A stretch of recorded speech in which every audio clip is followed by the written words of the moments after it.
Você já se perguntou por que as celebridades mudam seus nomes depois de entrar na indústria? Como Hollywood ajudou a moldar Marilyn, Audrey, Joan, Judy e tantas outras em lendas? Na era de ouro de Hollywood, a identidade era uma moeda. Por trás de cada marquise brilhante e rosto atemporal, frequentemente havia uma identidade cuidadosamente elaborada, nomes escolhidos não pelo nascimento, mas por estratégia, sobrevivência e poder de estrela. Na era de ouro de Hollywood, um nome poderia fazer ou destruir uma carreira. Os estúdios não apenas escalavam atores, eles os renomeavam. Das ruas brutas do Brooklyn às casas devastadas pela guerra de imigrantes russos, essas estrelas agora icônicas se reinventaram com uma assinatura. Marilyn Monroe. Ela nasceu Norma Jean Mortenson, um nome dificilmente destinado à fama. Em 1946, uma Norma Jean de 20 anos então usando seu nome de casada, Daugherty. O executivo do estúdio Ben Lyon achava que Daugherty tinha muitas pronúncias e não se destacava em um cartaz de filme. A própria Norma Jean sugeriu Monroe, o nome de solteira de sua mãe, como uma homenagem às raízes familiares. Lyon, lembrando-se da estrela da Broadway Marilyn Miller, propôs Marilyn para captar o mesmo encanto loiro. A combinação deu certo. A Fox brevemente sugeriu alternativas como Claire Norman e Carol Lind, mas Marilyn Monroe prevaleceu como um nome artístico que logo eclipsaria sua antiga identidade. Anos depois, Marilyn prestou homenagem ao papel de Lyon em seu renascimento, escrevendo: "Querido Ben, você me encontrou, me nomeou e acreditou em mim quando ninguém mais acreditava. Foi um esforço de reinvenção em equipe e em 1956, ela oficializou, tornando-se legalmente Marilyn Monroe." A tímida Norma Jean havia desaparecido. Em seu lugar surgiu Marilyn Monroe, um nome que brilha na história de Hollywood e sugere a verdade pungente de que até mesmo uma lenda foi uma jovem imaginando um novo eu. Audrey Hepburn. Antes de Audrey Hepburn ser sinônimo de elegância, uma complexa rede de nomes rodeava sua infância. Ela entrou no mundo em 1929 como Audrey Kathleen Ruston, mas durante a Segunda Guerra Mundial, a jovem aspirante à atriz assumiu uma identidade completamente diferente. Com as forças nazistas ocupando os Países Baixos, sua mãe holandesa temia que Audrey soasse muito inglesa. Em busca de segurança, Audrey tornou-se Edda van Hiemstra, usando o sobrenome aristocrático de sua mãe e um primeiro nome holandês para mascarar suas raízes britânicas. Este pseudônimo clandestino permitiu-lhe sobreviver aos anos de guerra, apresentando balé para a resistência sob um nome falso. Quando a paz voltou, seu nome de batismo também. O pai de Audrey havia acrescentado Hepburn ao sobrenome da família anos antes, e Audrey adotou Hepburn Ruston quando jovem. Quando a delicada bailarina foi descoberta para o cinema, ela se apresentava simplesmente como Audrey Hepburn, um nome simplificado que coincidentemente ecoava a realeza de Hollywood. Durante a guerra, eu era Edda.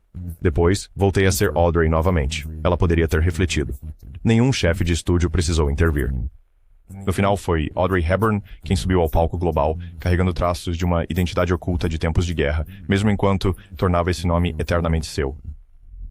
Joan Crawford. O novo nome de Joan Crawford surgiu por meio de uma estratégia publicitária de Hollywood. Nascida Lucille Fay LeSueur, ela chegou à MGM em 1925 com talento de sobra, mas com um sobrenome que o estúdio considerava problemático. LeSueur me lembra esgoto, zombou o publicitário da MGM Pete Smith, e o chefe do estúdio Louis B. Mayer concordou.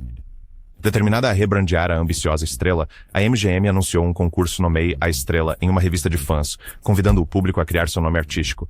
Milhares de participações chegaram. A escolha vencedora inicialmente foi Joan Arden, mas quando se descobriu que outra atriz já tinha esse nome, a segunda colocada foi declarada a vencedora, Joan Crawford. Lucille LeSueur acordou para descobrir que seu nome havia sido apagado, e um novo foi conferido por votação popular. Ela não ficou empolgada. "Eu odeio o nome Crawford. Soa como crawfish", Joan admitiu mais tarde, reclamando que até mesmo sua pronúncia preferida foi ignorada. Mas junto com suas dúvidas veio um benefício inesperado. "Eu gostava da segurança que vinha com o nome", ela admitiu, reconhecendo que o investimento do estúdio em Joan Crawford significava um caminho para o estrelato. E, de fato, sob esse nome, ela floresceu como uma protagonista da década de 1930. Joan Crawford se tornou um dos ídolos de destaque de Hollywood. Uma persona tão convincente que é fácil esquecer que uma jovem chamada Lucille já esteve em seu lugar. O nome nascido de um golpe publicitário ganhou vida própria, assim como a indomável atriz que o respondia. Judy Garland. Uma explosão de risos de uma plateia de vaudeville foi o catalisador para o famoso nome de Judy Garland. Ela começou a vida como Frances Ethel Gum, uma garota nascida no Missouri, que se apresentava com suas irmãs mais velhas como as Irmãs Gum. Em 1934, o trio estava viajando pelo país, encantando multidões. Entra o artista George Jessel. mestre de cerimônias do show de Chicago. Sentindo que Gum não tinha a graça que uma estrela infantil merecia, Jessel incentivou o grupo a adotar um nome mais atraente. Várias histórias de origem circulavam sobre o que aconteceu a seguir. De acordo com uma, as irmãs admiravam a personagem de cinema Lily Garland e adotaram Garland como seu novo sobrenome. Outro relato dizia que as garotas homenagearam o crítico de teatro Robert Garland, ou que Jessel brincou que elas eram mais bonitas do que uma grinalda de flores. Independentemente disso, no final de 1934, as irmãs Gum tinham se tornado oficialmente as irmãs Garland. A jovem Frances ainda precisava de um nome adequado. Inspirada por uma canção popular de Hoagy Carmichael da época, ela escolheu Judy por sua alegria e simplicidade. Assim, com apenas 12 anos, Frances Gum transformou-se em Judy Garland, um nome tão brilhante quanto uma marquise. George Jessel nunca se cansou de reivindicar o crédito. Fui eu quem nomeou Judy Garland, gabou-se anos depois, explicando que Frances Gum não era o tipo de nome que uma atriz tão sensível como ela deveria ter. Então, a chamamos de Judy Garland. De qualquer forma, o novo nome era perfeito. Logo, a voz de Judy estava impressionando os executivos da MGM e em 1939 ela estava levando Garland ao firmamento cinematográfico em O Mágico de Oz. A menina com o nome que induzia risadas se reinventou como uma lenda, cujo nome nunca mais seria motivo de risada. Rita Hayworth. Quando Rita Hayworth apareceu pela primeira vez na tela grande, Hollywood viu uma talentosa artista latina chamada Margarita Carmen Cansino. Em meados da década de 1930, a jovem Margarita Cansino encontrou papéis menores como dançarina exótica, muitas vezes ao lado de seu pai, nascido na Espanha. Mas em 1937, após assinar com a Columbia Pictures, o chefe do estúdio, Harry Cohn, considerou seu visual e nome muito mediterrâneos, temendo que ela fosse rotulada em papéis limitados de estrangeira. A solução, transformá-la em uma bomba sexy totalmente americana. Com a pressão de seu primeiro marido agente, Cohn insistiu em uma transformação completa. O cabelo negro, como a zeviche de Rita, foi clareado para castanho avermelhado, e sua linha de cabelo baixa foi dolorosamente levantada, através de eletrólise, para dar-lhe uma aparência mais anglo-europeia. Depois veio o nome. O sobrenome de Margarita, Cansino, parecia excessivamente espanhol para o estúdio. Então Cohn e o marido, Edward Judson, sugeriram que ela adotasse o sobrenome de solteira da mãe, Hayworth. Assim, Margarita Cansino renasceu como Rita Hayworth, enfatizando sua ascendência irlandesa-inglesa e ampliando instantaneamente seu apelo de elenco. Até mesmo o primeiro nome de Rita foi encurtado. A atriz mais tarde reconheceu sentir-se dividida pela mudança. O preço do estrelato era abandonar sua própria herança. À medida que sua pele era clareada e seu nome anglicizado, ela navegava por uma divisão de identidade entre o eu privado e a persona pública. Os homens vão para a cama com Gilda, mas acordam comigo. Rita disse famosamente, aludindo ao contraste entre seu papel mais famoso no cinema e sua verdadeira alma na vida real. Gilda era uma fantasia, Rita Hayworth era o ideal criado. Mas sob tudo isso, permanecia Margarita, a filha da dançarina espanhola. No entanto, o plano de Hollywood funcionou. Sob seu novo nome, Rita deslumbrou nos anos 40 como uma das principais pin-ups e estrela de filmes como Cover Girl e Gilda. O nome Hayworth tornou-se sinônimo de glamour. No final, o talento de Rita brilhou através de qualquer disfarce. Mas sua transformação de Cansino para Hayworth é uma das reinvenções mais dramáticas de Hollywood. Lauren Bacall. Quando Betty Joan Persk, de 19 anos, chegou a Hollywood, o diretor Howard Hawks deu uma olhada nesta novata de voz profunda e decidiu que seu nome não combinava com seu potencial sedutor. Betty já havia adotado o sobrenome de solteira de sua mãe, Bacall, mas Hawks achou que Betty era muito comum para uma estrela em ascensão. Ele assinou um contrato pessoal com ela e prontamente decretou uma mudança. Como seu futuro marido, Humphrey Bogart, mais tarde relatou, Howard Hawks não gostava do nome Betty, então ele deu-lhe o nome Lauren. Sure, then Wingrins. Assim, Betty Bacall tornou-se Lauren Bacall, por sugestão de Hawks, um nome mais sofisticado que evocava refinamento e mistério. Fora das telas, os amigos ainda a chamavam de Betty, mas nos letreiros e cartazes de filmes, Lauren Bacall tinha um charme sedutor que ajudou a lançar sua lenda. Até a forma como aparecia impresso agradava aos poderosos. Os publicitários do estúdio adoraram o duplo L, e Bacall mais tarde brincou que, por pura sorte, seu novo primeiro nome combinava com suas iniciais de casada. A chave foi o instinto de Hawks de que Betty não capturava a presença única dessa jovem. De fato, com seu primeiro filme, Lauren Bacall se tornou sinônimo de fascínio enigmático, seu novo nome cimentado na história do cinema. Ela sempre seria Betty para aqueles próximos, mas para o mundo, ela se tornou Lauren. Em Hollywood, uma simples troca de nome pode anunciar a chegada de um ícone. E assim foi para Lauren Bacall, Doris Day. No final dos anos 1930, uma adolescente, Doris Mary Ann Kappelhoff, começou a cantar na rádio local. Seu talento era evidente, mas seu sobrenome nem tanto. Kappelhoff era um nome complicado que não cabia bem nas fachadas dos clubes noturnos. Quando ela conseguiu um emprego cantando com o líder da banda Barney Rapp, ele imediatamente sugeriu uma mudança. Rapp achava que seu sobrenome era longo e complicado demais para chamar atenção nas fachadas, e ele tinha uma inspiração específica em mente.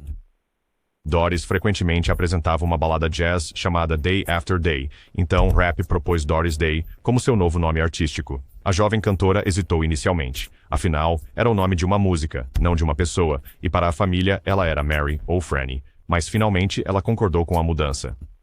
Como descreve uma fonte, devido à popularidade de sua performance no rádio de Day After Day, ela escolheu de forma um tanto relutante capitalizar sobre a associação, selecionando o nome Doris Day. A transformação foi sutil, mas impactante. Doris Day tinha uma aliteração alegre e uma conotação ensolarada, combinando perfeitamente com sua voz suave e personalidade animada. Sob seu novo nome, Doris encontrou sucesso quase imediato. Em meados da década de 1940, ela estava gravando músicas de sucesso e, em 1948, estrelando seu primeiro filme. O público nunca a conheceu como outra coisa senão Doris Day, o epítome da namoradinha americana saudável.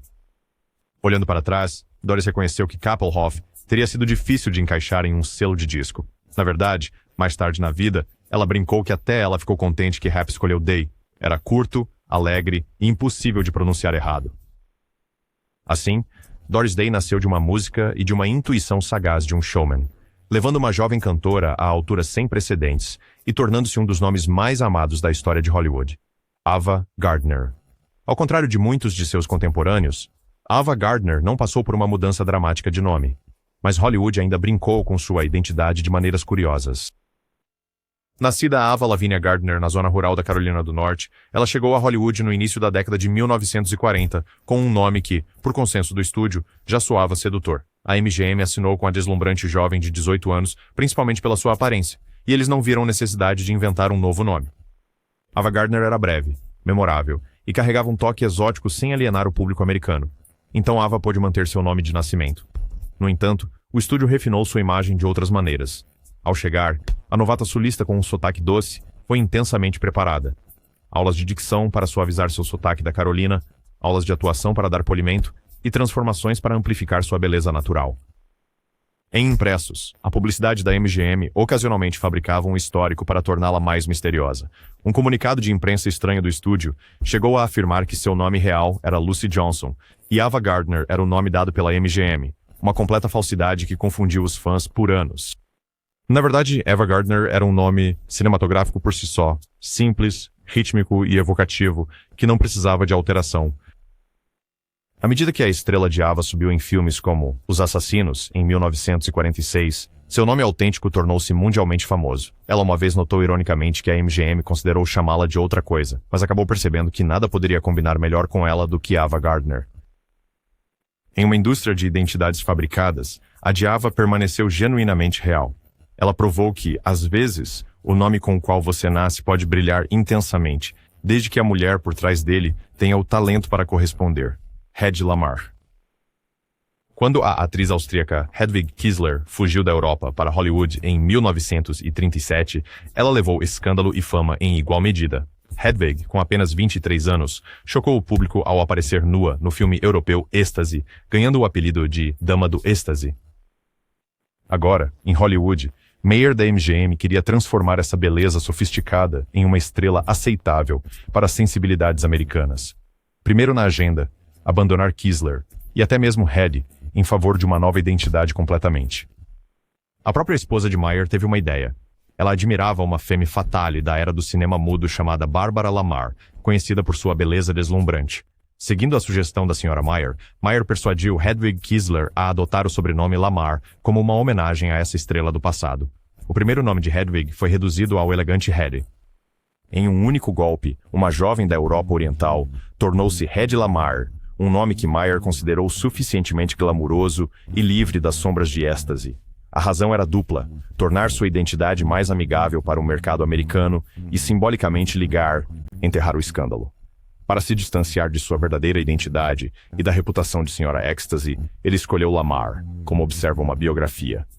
A própria Hedy Lamar aceitou a mudança, mas nunca esqueceu suas origens. Sob seu novo nome, ela foi apresentada ao mundo no filme Argel como uma desconhecida exótica, e o público ofegou ao ver essa beleza de cabelos negros. O nome Hedy Lamar logo se tornou sinônimo de sedutora do cinema e, ironicamente, de gênio intelectual. Aquela conhecida como Kisler comentou em suas memórias que Hollywood lhe conferiu glamour e anonimato em igual medida.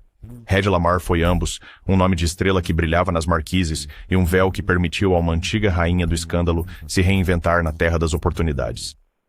Seu ousado passado europeu foi eclipsado pelo brilho de seu novo nome, Veronica Lake. Em 1941, uma atriz loira e pequena com um enigmático penteado peekaboo cativou Hollywood, mas não sob seu nome de nascimento, Constance Ockelman. Os executivos do estúdio tinham grandes planos para a jovem estrela de 19 anos e acreditavam que uma mudança de nome dramática prepararia o palco. O produtor Arthur Hornblow Jr. descobriu Constance em pequenos papéis e a escalou para o filme da era da Segunda Guerra Mundial, I Wanted Wings. Ele decidiu que essa grande oportunidade exigia um novo nome.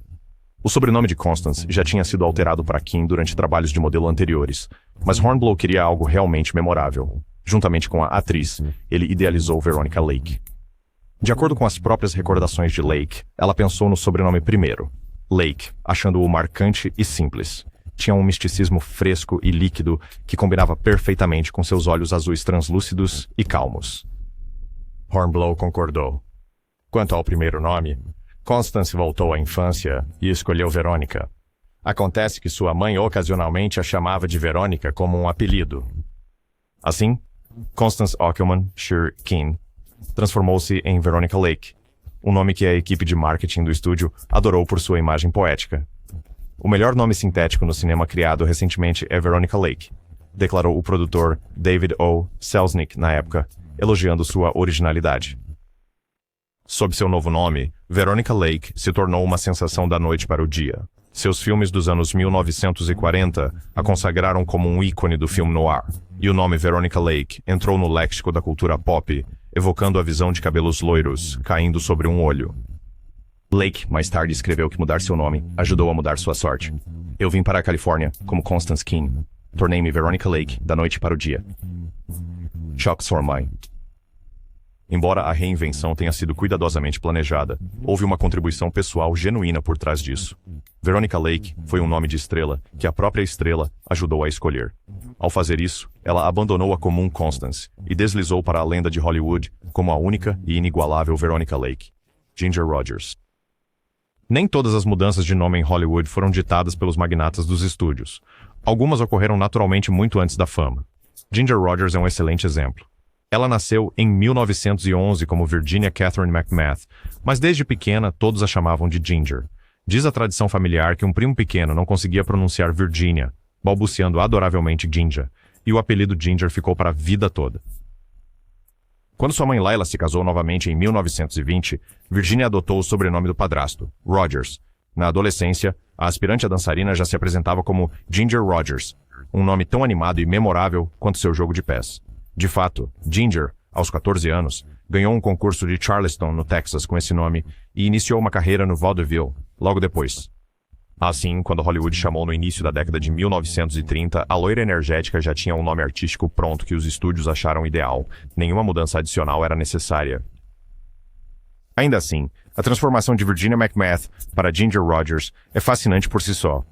Foi uma mudança espontânea, impulsionada pela família e circunstâncias, em vez de departamentos de publicidade.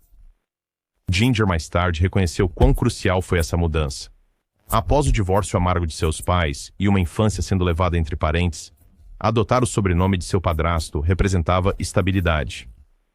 Ela não se considerava mais uma McMath. Era Ginger Rogers, se faz favor, e estava destinada a grandes feitos, comentou um biógrafo sobre sua mentalidade como jovem artista. E de fato, como Ginger Rogers, ela dançou para a história de Hollywood, ao lado de Fred Astaire, completando o famoso duo, cujos nomes estão para sempre ligados. O público provavelmente nunca soube que ela já havia sido chamada por outro nome. O caso de Ginger mostra que, às vezes, um apelido nascido do amor e a troca pragmática de sobrenome podem criar, de forma orgânica, o nome de uma estrela. Carol Lombard. O elegante nome Carole Lombard evoluiu em etapas, espelhando a ascensão da atriz de garota de uma cidade pequena à realeza de Hollywood. Ela começou como Jane Alice Peters, uma moleca animada de Indiana. Quando Jane começou a atuar em filmes mudos de baixo orçamento como adolescente, seu primeiro estúdio, Fox Films, considerou Jane Peters muito simples para sua estrela em ascensão. Segundo a própria lembrança de Lombard, o lendário produtor David O. Selznick e o empresário teatral David Belasco estavam pensando sobre seu nome quando Belasco balançou a cabeça. Ela não pode continuar como Ruby Stevens. Soa como o nome de uma rainha de burlesco, ele disse. Ops, confundindo-a com outra atriz, Ruby Stevens. Na verdade, a jovem Jane Peters havia sido brevemente anunciada como Carole na Fox, e Lombard foi escolhido em homenagem a um amigo da família. Dizem que Jane escolheu Lombard por causa de um velho conhecido, Harry Lombard, na esperança de que soasse distinto. Por 1925, ela aparecia nos créditos como Carole Lombard. A correção final ocorreu por volta de 1930. Um erro de digitação de um publicitário em um programa de teatro supostamente adicionou um E ao seu primeiro nome, imprimindo-o como Carole. Em vez de ver isso como um erro, a atriz gostou do toque extra. Deu um toque de sofisticação francesa. Então, Carole tornou-se Carole, e a Carole Lombard que conhecemos nasceu. Ela adotou o nome legalmente em 1936, época em que era uma estrela de destaque nas comédias malucas e metade do casal poderoso mais quente de Hollywood. Lombard frequentemente brincava sobre a mudança de seu nome. Em uma entrevista, ela comentou que adicionar o E foi sua tentativa de equilibrar meu nome como um bom título. Seja por sorte ou puro talento, Carole Lombard tornou-se um nome reverenciado, estrelando clássicos como My Man Godfrey. É difícil imaginar a história do cinema sem ela. De Jane a Carole, cada iteração marcou um passo rumo à imortalidade. A forma final, Carole Lombard, brilhando para sempre como a rainha da comédia maluca, Ann Sothern. Ann Sothern foi a terceira identidade para uma garota de Dakota do Norte, nascida Harriet Arline Lake. Como jovem artista no início dos anos 1930, Harriet Lake teve algum sucesso, até mesmo aparecendo na Broadway. Mas quando Hollywood chamou, uma transformação era necessária. Ela conseguiu um contrato com a Columbia Pictures em 1934. O chefe da Columbia, Harry Cohn, buscando moldá-la em uma protagonista, decidiu que um novo nome e visual ajudariam. O cabelo de Harriet foi tingido de loiro platinado, alinhando-a ao arquétipo de uma bombshell, e o estúdio mudou o nome dela para Ann Sothern como parte do pacote. A origem de Sothern é às vezes atribuída ao grande ator de teatro E.H. Sothern, dando a ela um sobrenome que ressoava com prestígio teatral. Anne foi escolhido por sua qualidade simples de garota comum, um contraste com os nomes mais elaborados de Hollywood. A transformação foi rápida. Em 1935, os créditos dos filmes listavam Ann Sothern em vez de Harriet Lake. Mais tarde, ela brincou que mal sabia quem Harriet era agora. De fato, como Ann Sothern, ela se tornou uma presença constante em musicais e comédias de filmes B, eventualmente encontrando seu caminho como a heroína sarcástica da série de filmes Maisie, na MGM. A mudança de nome promovida pelo estúdio claramente valeu a pena. Foi como vestir um novo figurino. De repente, eu era Ann, refletiu Sothern em uma entrevista, observando como a mudança aumentou sua confiança. Na década de 1940, ela até levou seu nome adotado para o rádio e a televisão, estrelando em Private Secretary como uma personagem frequentemente chamada pelo seu nome real, Susie Harriet Lake. Essa piada interna à parte, o mundo a conhecia apenas como Ann Sothern. Debbie Reynolds, Mary Frances Reynolds, de 16 anos, nunca planejou ser uma estrela de cinema e certamente não atendia por Debbie. Em 1948, essa estudante ensolarada de Burbank, Califórnia, entrou em um concurso de beleza local por diversão. Para surpresa de todos, ela venceu. Mary Frances logo recebeu uma oferta de contrato de filme, mas o chefe do Warner Studio, Jack L. Warner, tinha um pedido imediato: perder o nome duplo antiquado. Já temos muitas Marys e Frannies, ele poderia ter dito. O próprio Warner concedeu a ela o nome Debbie, achando que era jovem, fresco e fácil de lembrar. Assim, Debbie Reynolds nasceu com o traço de caneta de um executivo do estúdio. Ela fez sua estreia no cinema naquele mesmo ano. E, em 1950, a MGM adquiriu seu contrato da Warner Brothers, transformando Debbie em uma estrela de comédias musicais. Nos anos seguintes, Debbie ria sobre a mudança. Em casa eu era Mary Frances, mas no segundo em que passava pelos portões do estúdio, virava Debbie, e permaneci Debbie, disse ela, observando que até mesmo seus pais acabaram por chamá-la pelo nome artístico. A rápida mudança de nome por Jack Warner foi uma pequena alteração que realizou uma carreira enorme. A própria Debbie reconheceu que seu nome original provavelmente não caberia em marquises de teatro. Lana Turner. A transformação de Lana Turner, de uma garota comum para uma sirene de Hollywood, começou com um encontro casual e terminou com a ideia do diretor para um novo nome, nascida Julia Jean Mildred Frances Turner. Em 1921, ela adquiriu o apelido de infância Judy, mas Hollywood tinha outras ideias. Segundo a lenda, Judy Turner, de 16 anos, estava tomando uma coca em uma lanchonete na Sunset Boulevard em 1937, quando foi vista pelo jornalista William Wilkerson, que a indicou ao agente de talentos Zeppo Marx. Logo, Judy se viu apresentada ao diretor Mervyn LeRoy, que ficou impressionado com sua beleza e a contratou para Warner Brothers para um próximo filme. LeRoy adorava tudo na sua nova protegida. Aproveitando seu gosto por história, LeRoy sugeriu Lana, inspirado pela heroína trágica Lana em um romance que ele lera, ou talvez simplesmente porque soava sensual e único. Quanto ao sobrenome, o próprio sobrenome de Turner era forte e simples, então permaneceu. Assim, Judy renasceu como Lana Turner. O executivo do estúdio Winfield Sheehan concordou. Ele supostamente acrescentou John ao novo nome de Marion Morrison e, da mesma forma, aprovou Lana Turner, achando-o chamativo. A própria Lana abraçou a nova identidade com surpreendente facilidade. Seu primeiro filme a anunciava como Lana Turner e, de fato, fazia o público esquecer qualquer traço de Julia. O encanto do nome foi imediato. Curto, exótico e só um pouco misterioso, a publicidade de Hollywood promoveu Lana Turner como uma nova descoberta, omitindo cuidadosamente que ela já tinha respondido a qualquer outro nome. E em poucos anos, graças a filmes como Ziegfeld Girl e The Postman Always Rings Twice, Lana Turner se tornou uma das estrelas mais brilhantes da década de 1940. A garota que era conhecida como Judy para os amigos era Lana para o mundo. Cary Grant. Para criar o sofisticado Cary Grant, Hollywood transformou um ex-acrobata inglês chamado Archibald Leach em um ícone atemporal. Nascido e criado em Bristol com um nome que dificilmente sugeria um protagonista, Archie enfrentou uma infância repleta de dificuldades. No início da década de 1930, ele estava em turnê pelo vaudeville americano sob o pseudônimo temporário Carey Lockwood, inspirado em um personagem que ele havia interpretado na Broadway. No entanto, quando a Paramount Pictures percebeu o potencial do elegante britânico, decidiram que Lockwood e Leach eram nomes muito pesados para o cinema. O executivo do estúdio, Beppe Schulberg, insistiu em um nome com sotaque americano. Ele forneceu uma lista pré-aprovada de sobrenomes, e Archibald escolheu Grant. Com aquela única alteração nos documentos em 1932, Cary Grant nasceu. A transformação foi pragmática e simbólica. Archibald Leach era visto como estrangeiro demais e complicado para o galã romântico que a América desejava. Em contraste, Cary Grant soava claro, elegante e moderno, um nome perfeitamente adequado a uma persona sofisticada e cosmopolita. Mais tarde em sua carreira, Grant brincou. Fingi ser alguém que queria ser, e finalmente me tornei essa pessoa. Ou ele se tornou eu. Esta admissão lúdica encapsulou a autoinvenção deliberada que Hollywood exigia. Com seu novo nome, Cary Grant transcendeu suas origens humildes e se tornou um sinônimo de elegância e sagacidade no cinema clássico. Natalie Wood. A criança que encantaria Hollywood como Natalie Wood começou a vida com um nome do velho mundo, Natalia Nikolaevna Zakharenko. Nascida em 1938 de pais imigrantes russos, a pequena Natália era carinhosamente chamada de Natasha em casa, um nome cheio de calor e tradição. Depois que sua família se estabeleceu na Califórnia durante a Depressão, seu pai anglicizou o sobrenome para Gurding, na esperança de melhores perspectivas. Quando criança, Natasha Zakharenko se transformou em Natasha Gurding, nome que carregou quando conseguiu seu primeiro pequeno papel em um filme aos 4 anos de idade. Em 1945, o diretor Irving Pichel reconheceu o potencial único na morena Natasha.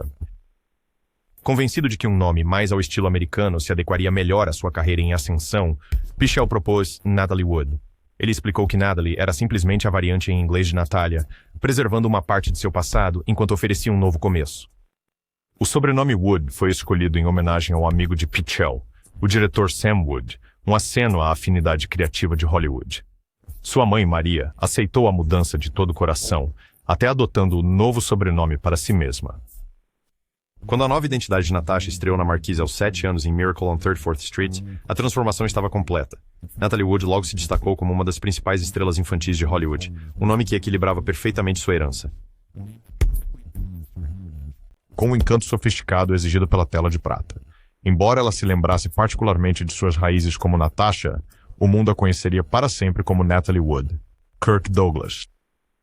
Nascido Isur Danielovich, filho de imigrantes judeus pobres, o futuro Kirk Douglas enfrentou o peso de um nome estrangeiro em uma era de preconceito. Crescendo em Nova York falando Yiddish em casa, o nome de Isur era uma lembrança constante de seu status de forasteiro. Para assimilar e ter sucesso na América, ele primeiro adotou o apelido Izzy Dembski, uma versão modificada do nome da família que seus pais haviam usado de forma não oficial. Esse pseudônimo o ajudou a navegar pela vida enquanto trabalhava seu caminho através da Universidade de St. Lawrence e da Academia Americana de Artes Dramáticas. Tudo isso enquanto nutria sonhos de uma carreira de ator. Com o início da Segunda Guerra Mundial, em 1941, Izzy alistou-se na Marinha. Antes de partir, ele fez uma mudança decisiva. Alterou legalmente seu nome para Kirk Douglas. Ele admitiu mais tarde: "Eu sabia que Isur Danielovich era judeu demais para Hollywood", reconhecendo que o nome original poderia ter fechado portas antes mesmo de ele pisar em um set de filmagem. O novo nome foi escolhido por sua força. Kirk fornecia um começo forte e impactante, enquanto Douglas era simples e memorável. Após a guerra, apoiado por amigos como Lauren Bacall, Kirk logo conseguiu seu primeiro papel no cinema. Enquanto o público o assistia em filmes como Champion e Ace in the Hole, o nome Kirk Douglas passou a personificar um herói forte e genuinamente americano. Apesar de, em privado, valorizar sua herança e às vezes usar Izzy de forma brincalhona entre a família, a persona de Kirk Douglas veio para ficar, um nome que redefiniu o destino de um homem em Hollywood no meio do século: John Wayne. A alquimia de Hollywood transformou um nativo magricela de Iowa, chamado Marion Morrison, no cowboy por excelência, John Wayne, em questão de momentos. Em 1930, o diretor Raoul Walsh descobriu Marion, de 22 anos, um ex-jogador de futebol americano da USC que trabalhava como assistente de adereços na Fox Studios, com um charme bruto e não refinado. Embora Walsh admirasse sua força descuidada, achou o nome Marion Morrison delicado demais para os heróis robustos e maiores que a vida que ele imaginava para a tela de prata. Colaborando com o executivo da Fox, Winfield Sheehan, Walsh procurou um nome que ressoasse com masculinidade. Inspirando-se na história americana, Walsh sugeriu Anthony Wayne, referindo-se ao renomado general da Guerra Revolucionária Mad Anthony Wayne. Sheehan refinou ainda mais, contribuindo com John pelo seu impacto sólido e monossilábico, e assim, Marion Morrison foi renomeado como John Wayne. Notavelmente, o jovem ator não sabia da mudança até ver seu novo nome estampado em um cartaz de filme. Ansioso para abraçar seu destino, ele logo transformou o nome em um ícone da masculinidade robusta americana.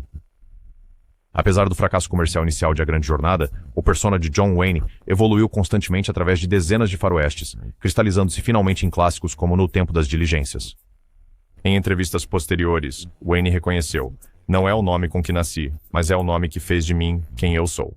Essa afirmação capturou a essência de sua reinvenção, um nome que transcendeu suas origens para se tornar sinônimo de determinação e heroísmo americano duradouro: Barbara Stanwyck. A jornada de Barbara Stanwyck começou quando Ruby Catherine Stevens subiu no palco da Broadway em 1926, apenas para ter seu destino alterado pelo produtor David Belasco. O nome original da corista nascida no Brooklyn, Ruby Stevens, foi considerado demasiado mundano, um relicário mais adequado para uma artista de burlesco do que para uma protagonista. Belasco, sempre o visionário, estava folheando um programa antigo quando uma atriz inglesa chamada Jane Stanwyck apareceu em uma peça intitulada Barbara Frietchie. Naquele momento, ele proclamou: "Ela não pode continuar como Ruby Stevens, que seja Barbara Stanwyck." Assim, emprestando o primeiro nome da heroína da peça e o sobrenome da atriz, a nova identidade foi forjada. Ruby Stevens abraçou a mudança, ciente de que um nome era uma ferramenta poderosa no arsenal de Hollywood. Quando ela se mudou para Los Angeles em 1929, era conhecida como Barbara Stanwyck, um nome que irradiava sofisticação e promessa. Sua atuação de destaque em Ladies of Leisure confirmou que a mudança de nome havia sido um grande acerto. O nome, com sua cadência musical, fluía facilmente, emprestando um ar de dignidade até aos seus papéis mais difíceis.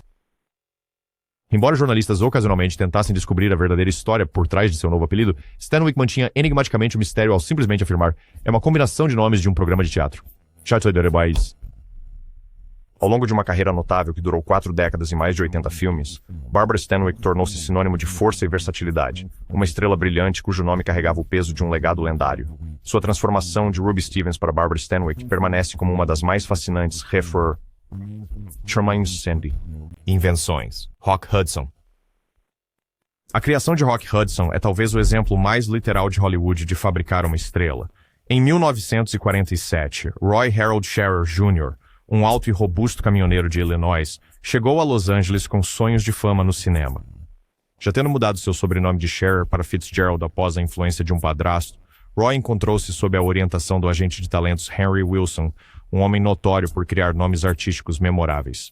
Wilson acreditava que Roy precisava de um nome que ressoasse com força robusta e grandeza americana. Buscando inspiração na natureza e na geografia, Wilson escolheu Rock para evocar a solidez da rocha de Gibraltar e combinou com Hudson, inspirado pelo poderoso rio Hudson.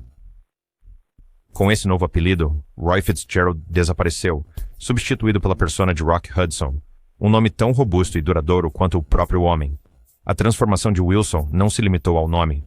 Ele garantiu que os dentes de Hudson fossem mantidos e seus modos refinados à perfeição, preparando-o para uma vida sob os holofotes. Quando Rock Hudson fez sua estreia em 1948, os publicitários do estúdio rapidamente criaram uma narrativa de força robusta e vigor americano ao seu redor. Com 1,93 m de altura e traços bem definidos, ele logo se tornou o protagonista da Universal em comédias românticas e melodramas. Embora em privado, Roy se lutasse com o peso de uma identidade fabricada, o público adorava Rock Hudson como a personificação do herói americano idealizado. O nome não apenas redefiniu sua carreira, mas se tornou um símbolo eterno do cinema clássico e do poder da reinvenção.